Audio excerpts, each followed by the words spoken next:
Role দাদা। দাদা আপনার নাম? স্বপন তালুকদার, আপনি কোথা থেকে এসেছেন? ত্রিপুরা থেকে।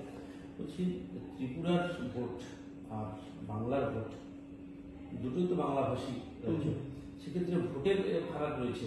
আপনি এখানে এসে কি দেখছেন? এখানে এসে দেখেছি আমাদের ত্রিপুরা এবং ওয়েস্ট বেঙ্গলের মধ্যে বিরাট ফারাক, রাত দিন। এখানে গণতন্ত্র বলতে কিছুই নেই। আমাদের এখানে যে সরকার রয়েছে বিজেপি সরকার, মানিক সাহাজির নেতৃত্বে একটা গণতন্ত্র রয়েছে। সবাইকে ভোট দেওয়ার একটা গণতন্ত্র রয়েছে।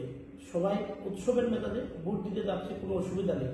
এখানে এসে যেভাবে দেখছি মমতা দেবীর রাজত্বে একটা অরাজকতা চলছে এ রাজ্যে।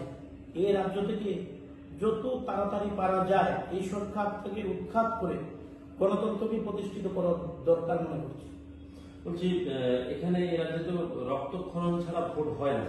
তো আপনারা তো কয়েকদিন এসছেন বলছেন যখন, তো টিভির পর্দায় বা খবর কাগজে দেখছেন।